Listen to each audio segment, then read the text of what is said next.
Malaysia এবং বাংলাদেশের শ্রমবাজার ও visa সংক্রান্ত কিছু গুরুত্বপূর্ণ আপডেট নিচে দেওয়া হলো, যা আপনার জন্য জানা জরুরি।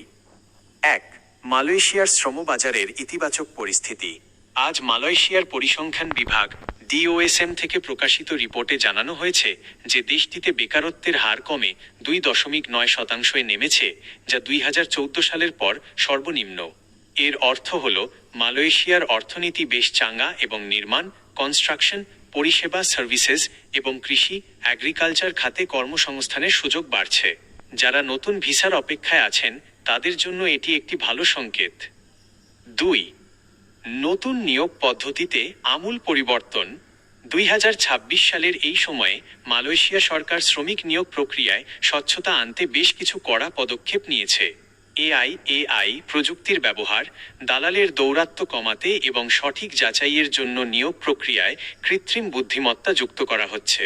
নিয়োগকর্তার খরচ নতুন নিয়ম অনুযায়ী অভিবাসন ব্যয়ের ইমিগ্রেশন কস্টস বড় একটি অংশ নিয়োগকর্তাকে বহন করতে হবে। এটি কর্মীদের আর্থিক চাপ কমাতে সাহায্য করবে। ৩. এমপ্লয়মেন্ট পাস ইপি এবং বেতন নীতি।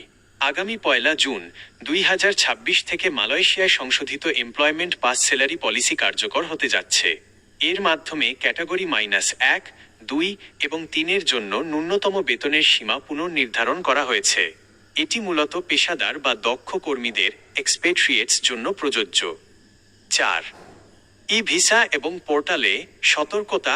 মালয়েশিয়া ইমিগ্রেশন বিভাগ তাদের অফিসিয়াল পোর্টাল মাই ভিসা নিয়মিত আপডেট করছে। বর্তমানে ভিজিটর বা ট্যুরিস্ট ভিসার জন্য সরাসরি আবেদনের সুযোগ থাকলেও ওয়ার্ক পারমিট বা VDR ভিসা উইথ রেফারেন্সের ক্ষেত্রে নিয়োগকর্তার মাধ্যমে অনুমোদিত অ্যাপ্রুভাল লেটার থাকা বাধ্যতামূলক। ৫. প্রবাসী ভাইদের জন্য পরামর্শ। পাসপোর্ট ও মেডিকেল।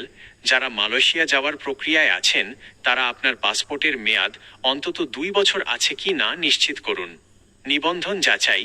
কোনো এজেন্সিকে টাকা দেওয়ার আগে নিশ্চিত হয়ে নিন যে আপনার চাহিদাপত্র ডিমান্ড লেটার BMET কর্তৃক যাচাইকৃত কিনা।